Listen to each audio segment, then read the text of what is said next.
האם זה באמת סגולה בדוקה? הסגולה ללמוד בזה? Erev Tov, good evening, Dobro V'yetzer. We are in the Zera Shimshon on Parshas Beshalach. We're going to do Os Daled, section number 4. Before we begin, let's take a look at the first two psukim in the Parsha. This is Parak Yud Gimel, psukim Yud Zayin and Yud Ches. Vayehi Beshalach Paro es ha'am, and it was when Paro sent out the nation. V'lo nacham Elokim derech eretz plishtim, and Hashem did not lead them the way of the Eretz Plishtim, ki korov hu, because it was close.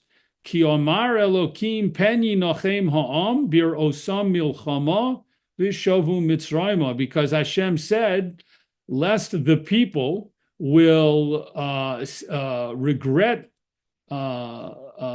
leaving Mitzrayim when they see a war, and they'll return to Mitzrayim. So the people might change their mind if they if they have a war, if they have to engage in combat so soon after leaving Mitzrayim.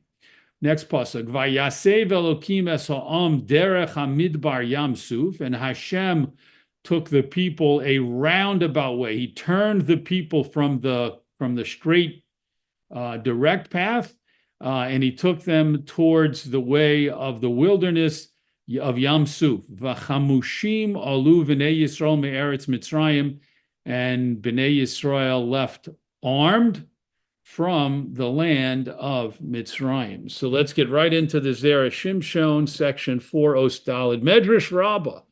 The Medrash Rabbah says, Vayasev Elokim es ha'am, and Hashem took the nation on a roundabout way. Mikan Amru Rabosenu. From here, from this pasuk, our rabbis said, Afilu ani shebi Yisrael lo yochal ad sheyosev. Even a poor person, a poor Jewish person, should not eat at the Seder ad sheyosev until he reclines. Even a poor person who you might think has no reason, no business reclining, like a prince, like a man with luxuries. But no, it's not true. The Ani Shebi Yisrael should eat his meal at the Seder and do the mitzvos at the Seder reclining.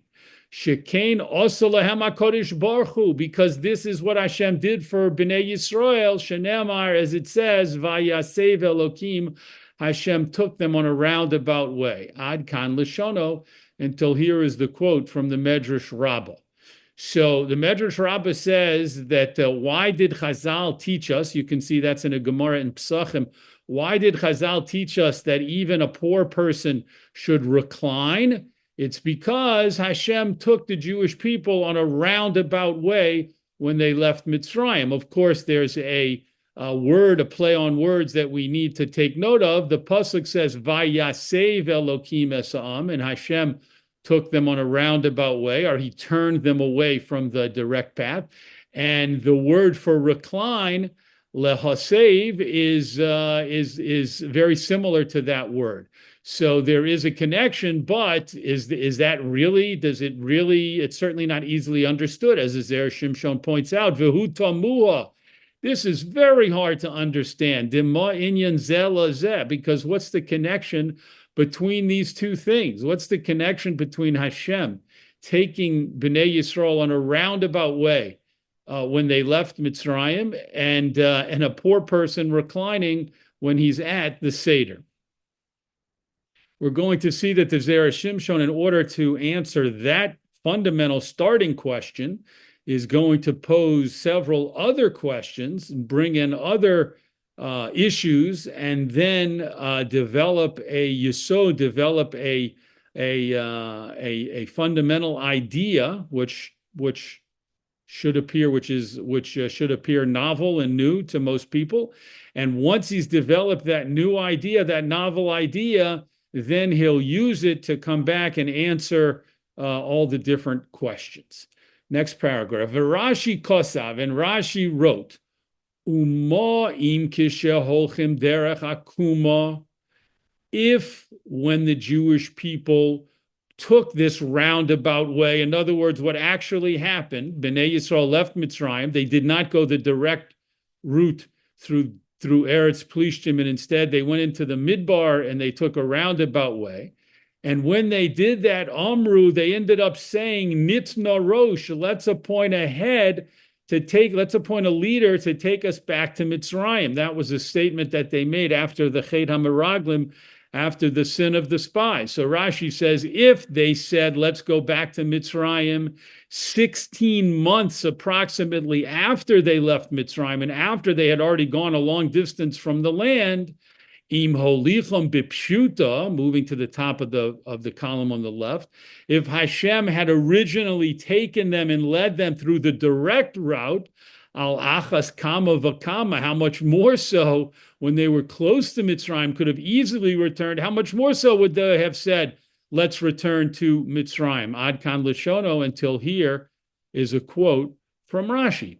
So Rashi on Chumash, on these psukim, says that Hashem's reasoning was, if I take them on the close direct route to Eretz Canaan and they run into fighting, they're close to Mitzrayim, it's easy to go back, they'll go back. And Rashi says, and that was absolutely proven by events, because even though Hashem took them on a roundabout, much longer way, 16 months later, far from Eretz Mitzrayim, far from the land of Egypt, and having to go back in a very complicated, non-direct manner, they still said, Nitna Rosh, let's appoint a leader to take us back to Mitzrayim. So certainly they would have said that if they had gone the direct, short route.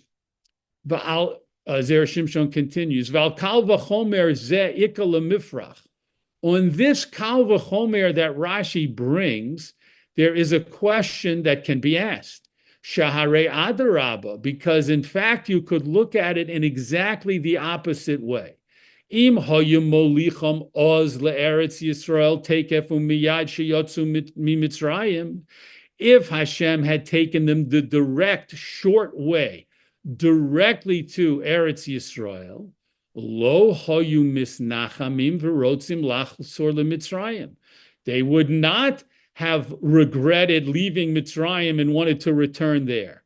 Shaharei hayu krovim lezichron hashibud v'hamorirus shemoruru hamitzrim osam. Because when they left Mitzrayim, when they left Egypt, they were very, very close to the memories of their slavery and the bitterness that the Egyptians caused them and brought upon them. The memories were very fresh in their mind of how terrible it was to be in Egypt and be enslaved there and suffer there. And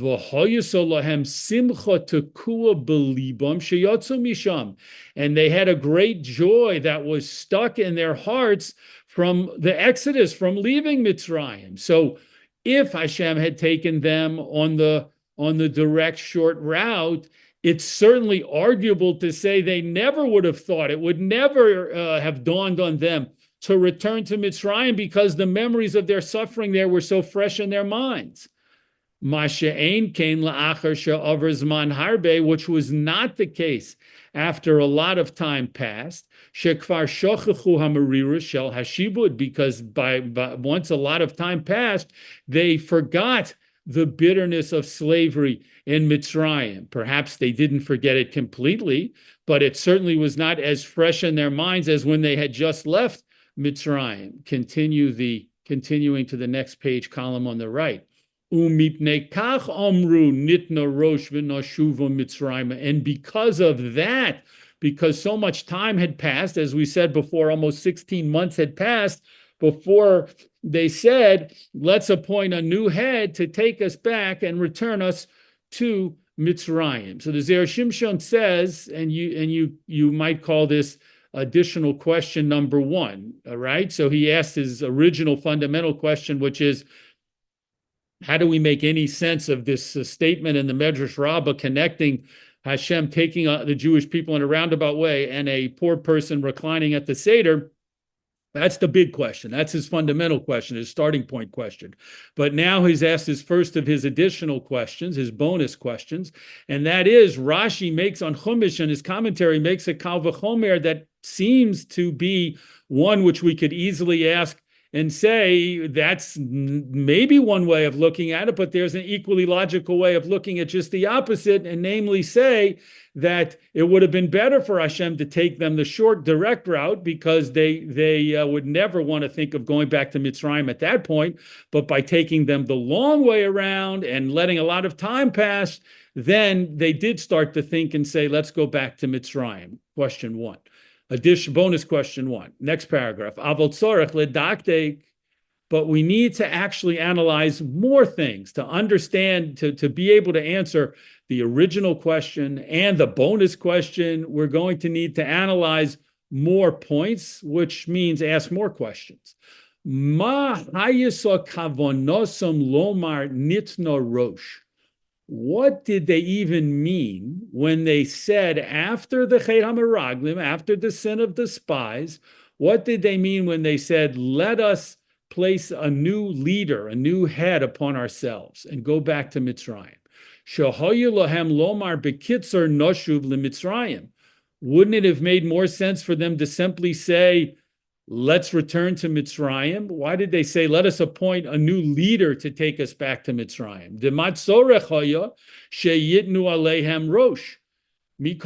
Because what need was there to appoint a new leader before going back to Mitzrayim? They didn't need to talk about a new leader, seemingly.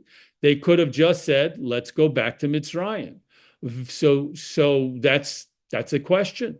Ve'od, and another question on the same theme. She'im chozrim sham ka'avodim, if their thought was, let's go back to Mitzrayim and be enslaved again, because certainly Paro would have been happy to have them back as slaves, lo shayich rosh, then it would not have been relevant. It shouldn't have been relevant for them to say, let's appoint a head, a leader. She'avodim ein lahem melech v'rosh bifnei atzmam. Because slaves don't have a true head or king or ruler for themselves. Paro would be their ruler, not they wouldn't have their own king or own leader. Vehem tarte disasre ahadodin. And those are two ideas that contradict each other, meaning the idea of let us appoint a leader to be our head and let us go back to Mitzrayim and be enslaved again. Those two ideas don't fit together. They don't sit well together. They contradict each other. So that doesn't make sense. So Zera Shimshon is saying, if we look at Rashi's Kal V'chomer, we have a question about it. And then also, if we look at the pasuk that Rashi quoted about Nitna Rosh v'Noshuv Mitzrayim, let's appoint a head and return to Mitzrayim, we have two questions about the language used there by the people. And there is something else the people said. This is specifically talking about the spies, the Meraglim. There's something else they said that's problematic. Eretz ocheles yoshveha. The spies, when they came back, referred to Eretz Canaan as a land that consumes its inhabitants. V'chule, etc. In other words, it's not a good place to want to aspire to go to. It's dangerous. It's a land that consumes, meaning kills the inhabitants. Im nomar shahadivorim kipishaton. If we say that they meant that the spies meant those words literally, ze efshar. That's impossible.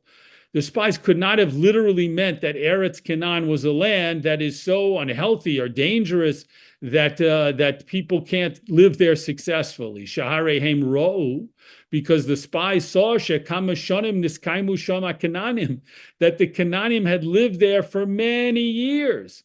The Canaanim had lived there for many years and had built up a whole civilization there. Ve'adarabba, and just the opposite, befihem hoyu modim. The spies themselves, with their own mouths, admitted shehoyu chazakim v'hoyu anshe midos, that the people who lived in Eretz Canaan were strong, powerful, and men and people of large dimensions, giants and well-sized, healthy, strong people. So Zera Shimshon says we have another question. This is another bonus or additional question that the Zera Shimshon wants to pose. Why did the Meraglim say Eretz Canaan? Why did they refer to it as a land that consumes its inhabitants when they knew that wasn't literally true, because the Canaanim and the other peoples that lived there had lived there for many, many years and had built up civilizations there and were strong and powerful? V'im nomar, next paragraph, and if we say lefi masha amru zichronim levracha, if we say maybe that what the spies were referring to is based on what a Gemara in Maseches Sota, shebachol makom shahayu holchim hameraglim, everywhere the spies went in Eretz Canaan, hayames hagodol shebahem, they saw that a local leader of the people, a regional leader, had died. Kedei sheyiu terudim be'ovlam v'lo yabitu acharehem. And they understood that Hashem was causing this to happen so the people would be all caught up in the burial and the funeral services and the memorials for their leaders who were dying, in order that they wouldn't look around and notice that the Meraglim were sneaking around furtively from place to place in Eretz Canaan. Umachmazeh amru Eretz Ocheles. And perhaps that's why, if you want to suggest, that's why the spies said this Eretz Canaan, this is a land that consumes its inhabitants, because everywhere they went, they saw leaders dying and funerals being held for them. Gamzeh lo yitachen. This also doesn't really make sense. She'ein svaro lomar, because it's not logical to say, bishvil mikra echad shehoyu lahem ba'esahi, because of one occurrence that happened at that specific time, sheyiyeh kach hateva shel haaretz, because they saw as they traveled around that a leader in this area and a leader in that different part of the country died. It doesn't make sense to assume, oh, that's the nature of the land, that it just kills everybody, that you can't successfully live there and it can't support national life because they saw these funerals. Because once again, they knew, they were well aware that the Canaanim had lived there successfully for many years. And they were a very large, populous people, and they were strong. So again, okay, they saw these funerals, but does that mean they should come to the conclusion and tell all of Bnei Yisrael, that's a terrible land, it's dangerous and unhealthy because they saw a few funerals? Ve'od, and another question, Shahayu Yoser Svara Lomar, in fact, it would have been more logical to say, more reasonable to say, Sheba'esas Hahi Hayusa Yodo Shel HaKadosh Baruch Hu. It would have been more reasonable to say, we saw the hand of Hashem, She'oseh Lahem Kach, who's making the leaders die, Kedei Levara Milifnei Yisrael, in order to lead to the destruction of these nations in Eretz Canaan, because the Jews are coming in. So that would have been a more logical, reasonable thing to say. Va'afal pi shekol atzmam lahotzi dibo niskavnu. And even though the spies' whole intention was to bring out bad points about Eretz Canaan,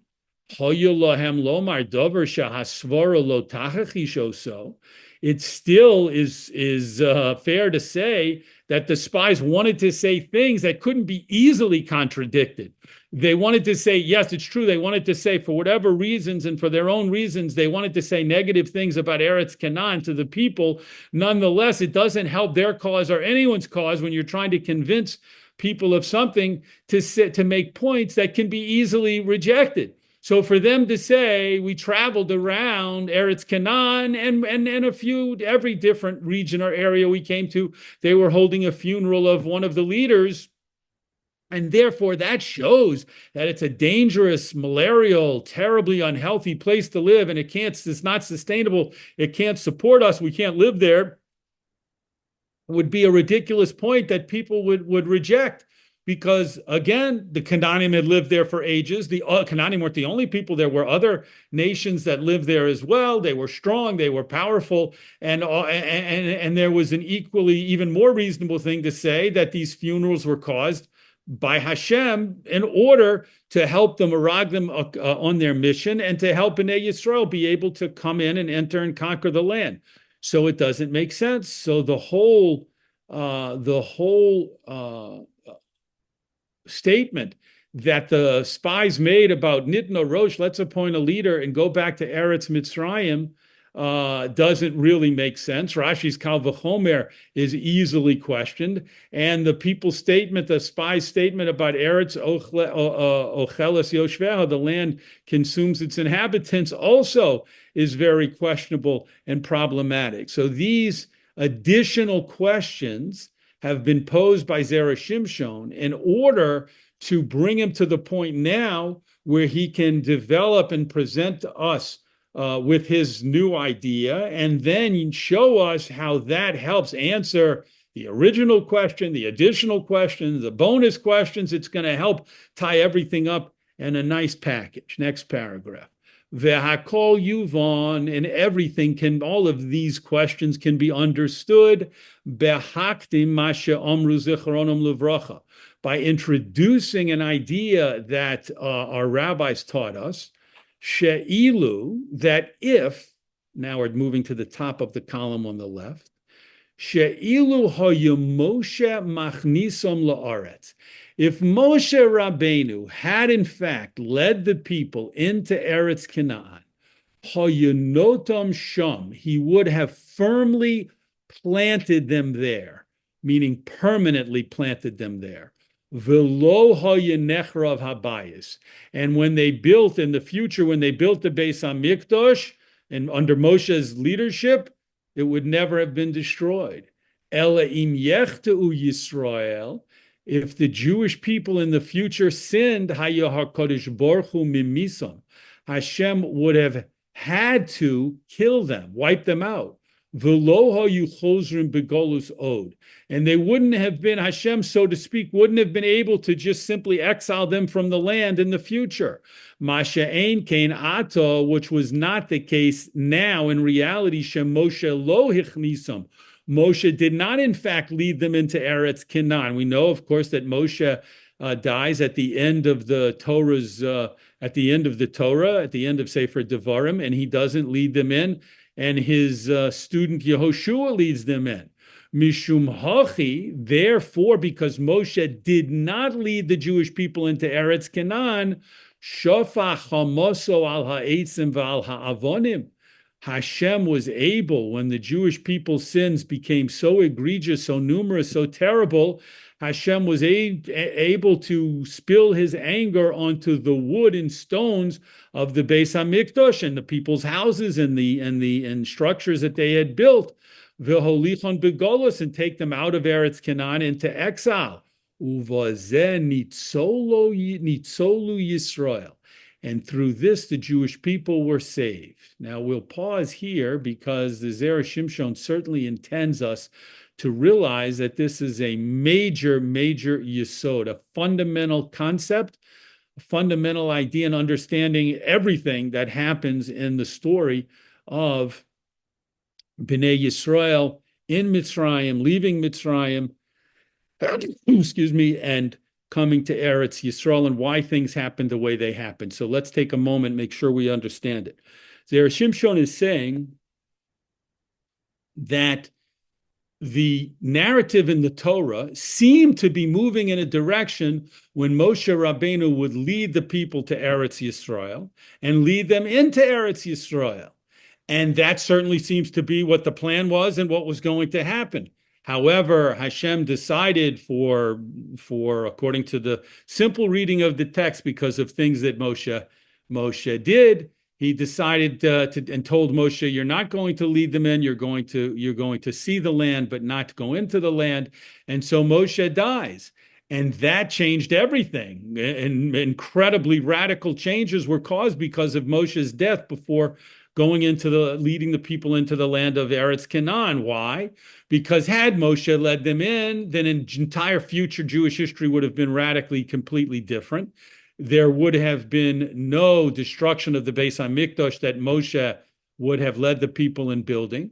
There would have been no future Golos or exile from the land of Eretz Yisrael. And the Jewish people, had they stayed faithful to Hashem's Torah and mitzvos, would have been there straight through, in all likelihood, till today, because they never would have been exiled in the base. There would have been no first and second Beis HaMikdash. There just would have been the Beis HaMikdash that Moshe built that never would have been destroyed. However, the problem with that beautiful vision and dream like vision is that if the Jewish people did sin, as they in fact did, and got involved in all kinds of terrible averos, then because the Beis HaMikdash couldn't be destroyed and the Jewish people couldn't be sent into exile, because it all would have been connected to Moshe Rabbeinu's triumphant entrance into the land, then the only choice would have been for Hashem to punish the people for their serious sins with Misa, with killing them, and God forbid they could have been wiped out and destroyed. So by Moshe not leading them in, the possibility existed for Hashem to punish the people when the time came in other ways. For example, the destruction of the first Beis HaMikdash, later the destruction, of course, of the second Beis HaMikdash, and the exiles that the Jewish people in fact experienced, which are so terrible and we still suffer from today, thousands of years later. But the Jewish people exist, Baruch Hashem, and we're still here. And that might not have been the case, God forbid, chas v'sholom, if Moshe had led the people into the land. A major yesod. Now let's continue and see how the Zera Shimshon applies that to the questions he has posed. V'in hachinami, next paragraph, sheYisrael hayu yodim zeh. And certainly the Jewish people knew this. Bnei Yisrael at the time knew, the Zera Shimshon says, they knew that this was the fact. They understood the incredible difference between Moshe leading them into the land or Moshe not leading them into the land. Umishum hachi amru, and because they knew this, they said, Ma toeles lanu lelech la'eretz hakidosha im Moshe. What's the real benefit for us to go into this holy land with Moshe as our leader? He was their leader at that time. They understood that if they would go into the land and at some future point would commit serious sins, they would be chayiv kliya. They would be liable to be wiped out. And therefore, yoser tov lahem likach rosh acher. They realized it would actually be better for them, as strange and almost bizarre as it seems, they realized it would be better for them in the long term to have a different leader, shelo yitoim sham, who would not plant them permanently in the land of Eretz Yisrael. Va'af im yischayvu golus, and even if in the future their sins would be so bad that they'd be obligated to leave the land and be exiled, yoser tov lohem, that would be better for them. Lachzor afil lemitzrayim, to even return to Egypt milo musham, than to die and be wiped out, God forbid, in Eretz Canaan and Eretz Yisrael. Ve'al zeh amru, and this is what they meant when they said, Eretz ocheles yoshveha. This is a land that consumes its inhabitants. They weren't referring to the people of Canaan who had thrived there for generations. No, they were referring to the Jewish people. If we go there, this will be a land where we're wiped out, God forbid. Im yechetu, if we sin, if we commit serious sins, which, as we know in the future, did happen. V'lochein nitznarosh, and that's what they meant when they said, let's appoint a head.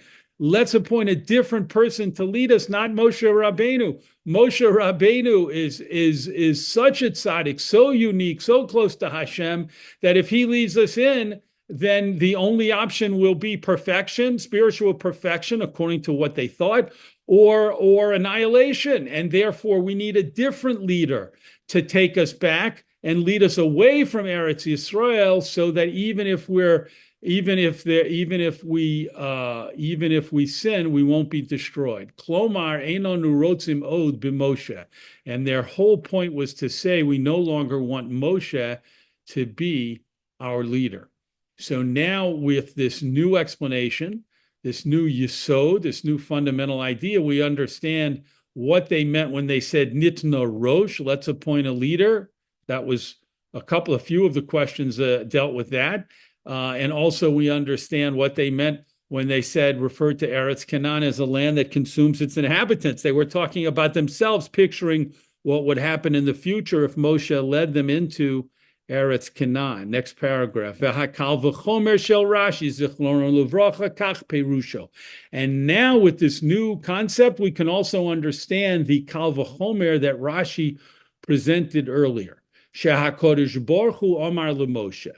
Hashem had said to Moshe, Ekye asher ekye. Moshe had said, when I go back to Mitzrayim, the people are going to ask me, and I tell them Hashem appeared to me and told me to come take you out of slavery, out of bondage. The people are going to say, who sent you? And Hashem said, you should say these, you should use this name, Ekye asher Ekye, I will be that which I will be, which meant, Ani hayisi imochem b'shibud zeh, I was with them during this period of slavery and bondage in Mitzrayim. Ani eye mochem b'shibudim acherim, and I will be with them in future experiences of suffering and bondage. That's what Hashem meant with the name Ekye asher Ekye. The mashma mizeh, and this implies shekavonas hakodesh baruch hu hayisa, that Hashem's intention was sheyiu lahem golios acheros. At that time, at the time when Hashem was communicating to Moshe at the sneh haboer boeish, at the burning bush, Hashem clearly had in mind that there would be future exiles, because that's what he was referring to when he told Moshe to tell the people the name was Ekye asher Ekye. I'm with them now in Mitzrayim. I've been with them, and I'll be with them in future exiles. Aval Moshe Omar Dayo Litzoro. But Moshe said, it's enough to talk about the suffering they're having now. Do you really want me to mention to them that they're going to have future exiles and future sufferings? Shelo hayarotze shetiyena golios acherus liyisrael. Moshe Rabbeinu did not want there to be future exiles and suffering for the Jewish people. To Moshe Perashnu Le'el Parsha Shmos, as we explained previously on Parsha Shmos. VeHaKodesh Baruch Hu Heishiv Lo, so Hashem responded to Moshe, Ekye Shelachani Aleichem. Okay, so tell the people, I will be has sent me to you. So Hashem changed the response. And instead of wanting Moshe to say, Ekye asher Ekye, I will be that which I will be, or I will be the one who I will be, just say, I will be sent me to you. And that seemed to mean that Hashem agreed with Moshe and said, you're right, you don't have to mention future exiles, just talk about the fact, just use the name that refers to the fact that I am with them now and have been with them in Mitzrayim. You don't have to allude to future exiles. Ve'efsher shehiski mi Moshe. Perhaps this meant that Hashem agreed with Moshe that there shouldn't be and wouldn't be any future exiles except this one. And Hashem was so much in agreement with Moshe that he changed the name that he told Moshe to use when referring to Hashem and talking to the people. Ve'efsher nami shelo hiskim, and perhaps Hashem didn't really agree with Moshe's main point, Ela sheyomer kach liYisrael, but all Hashem was saying was, I understand that you don't want the people to think about and know about the fact that there will be future exiles, and therefore you don't have to say that name Ekia Asher Ekia to the people, Kedei Shelo Lehaskir Lehem Atot Soros Acheros, in order to avoid mentioning to them now, when they're still suffering in Mitzrayim, the fact that even after you take them out and they're rescued and saved, there's going to be future periods of exile and servitude and suffering. So it's unclear at this point, what was Hashem's real intention? Was it that the Jewish people would come out of Mitzrayim, come to the land of Israel, and never leave the land of Israel and never suffer from future exiles, as Moshe was advocating for? Or was Hashem saying, no, there will be future exiles, but you don't have to mention it now? Continuing on the next page, column on the right.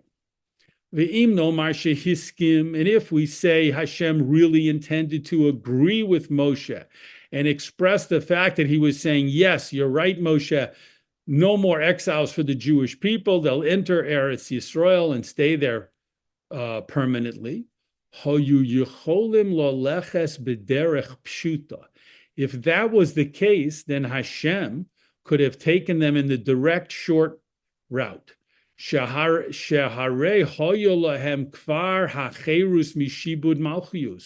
Because this would have meant the fact that Hashem was agreeing with Moshe that there would be no future exiles that would mean that there was a total freedom for them from any subjugation to other nations. And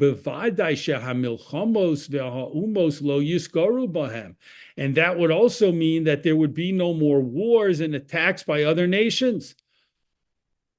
However, when Hashem decided not to take them the direct way, but to take them in the roundabout way, Usimon muvhak lehefech, that was a clear sign that the opposite was true. She'HaKadosh Baruch Hu lo hiskim Moshe. Hashem was not, in fact, agreeing with Moshe that there would be no future exiles. It meant that there would, in fact, be future exiles. And that meant that Moshe would not be the one leading them into Eretz Canaan. And now we can understand why the Kal V'chomer, the logical reasoning that Rashi suggested and Rashi made in his commentary, makes sense.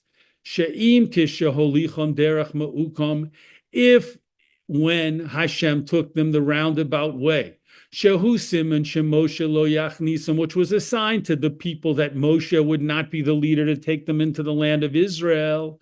If that was the case, Omru Nitna Rosh, they still said, let's appoint a different leader, and not Moshe. Im holichom bipshuta, if Hashem had taken them the direct route, Shahaya Simon shelo yeham golus acheros, which was a sign that there would be no future exiles, Vishem Moshe yitom ba'aretz, and Moshe would be the one to lead them and permanently set them up and implant them in the land of Eretz Yisrael. Al achas kama v'kama, how much more so, top of the column on the left, Sheyirtzu lachzor leMitzrayim, how much more so would they have wanted to return to Mitzrayim, shelo lehischayev kliya im yechteu, in order not to be liable to be completely wiped out, God forbid, if they sin. So now, with our brand new understanding of what's going on through the Zera Shimshon explaining to us his new concept, his fundamental idea, now we understand Rashi's. Not only do we understand the point about Nitna Rosh and Eretz Ocheles Yoshveha, we also understand Rashi's Kal V'chomer. Next paragraph, last paragraph. V'im kain, and if so, ha'hesei bo she'asa HaKadosh Baruch Hu liyisrael, the roundabout way that Hashem made when he took the Jews out of Mitzrayim. He hazecher sha'asidin laleches begolios acheros. It is a reminder that there were going to be future exiles, that the Jews were not going to be led into the land by Moshe, and therefore they were not going to be permanently in place there, and they would be exiled. Nonetheless, even though the exodus from Egypt from the beginning was known, as soon as Hashem took them on a roundabout way, it was known to everyone that Moshe would not lead them into Eretz, or at least it was known to those who were able to put the pieces together, that there would be future exiles from Eretz Yisrael. Even though that was the case, we're still obligated to recline as free men at the Seder. Because the freedom that we're alluding to at the Seder when we recline, hu cherus hanefesh, v'lo cherus haguf. It is primarily about freedom of the soul, spiritual freedom, v'lo cherus haguf, and not physical freedom, because the Jews didn't receive a complete physical freedom when they left Mitzrayim. It was, or they didn't receive a permanent physical freedom. It was only temporary. In the future, they would in fact be exiled and enslaved again. And therefore, even a poor person who is suffering and leading a life of poverty, im kol zeh chayiv lahasev. Nonetheless, he's obligated to recline, because when we recline, as the Zera Shimshon just said, it's primarily about the spiritual freedom that we experienced when we were taking out of Mitzrayim, not primarily about the physical freedom that we did enjoy, but it wasn't a permanent physical freedom.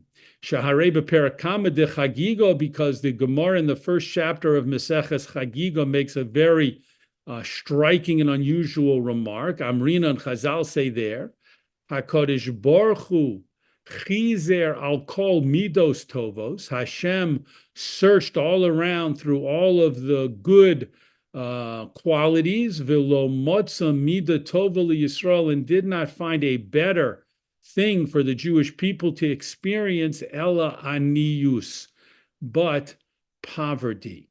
What does it mean? So Rashi there explains, and the Meforshim explain, this means that HaKadosh Baruch Hu wanted to find what was the best condition that prevents the Jewish people from sinning and keeps them closer to the ways of the Torah and the mitzvos and serving Hashem.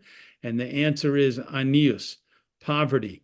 If, on the other hand, people get their usual wish to live in luxury and to live surrounded by plentiful material goods in abundance, then yes, that's a much more enjoyable way to live, and there's certainly even more mitzvos and certain types that a person can do when a person is wealthy and surrounded by abundance. Nonetheless, that's not the condition that keeps the Jewish people farthest from averos, farthest from sinning, and closest to following the Torah and mitzvos and avodas Hashem and serving Hashem. So therefore, the ani, the poor person, reclines at the Seder, even though someone might say, or the ani himself or herself might say, why am I reclining? I don't live in luxury. I'm a poor individual. I live a very difficult, hard life filled with lots of suffering. Nonetheless, the answer is that the hesebo, the reclining at the Seder, is for the spiritual salvation, the cherus hanefesh that we received when we left Mitzrayim, and that was permanent. That was a permanent transition from spiritual slavery in Mitzrayim to spiritual freedom, culminating with the receiving of the Torah, which made it permanent for the Jewish people to be in a state and have access to permanent spiritual freedom. And that's what we are really primarily remembering with Heseba. And that goes all the way back to the first paragraph in the first question, when Hashem took the Jews on the roundabout way. That ultimately is in fact connected to the poor man reclining at the Seder. Yasher Koch for joining in the learning in the Zera Shimshon this week. We look forward, Be'ezus Hashem, to learning together again in the Zera Shimshon on next week's Parsha.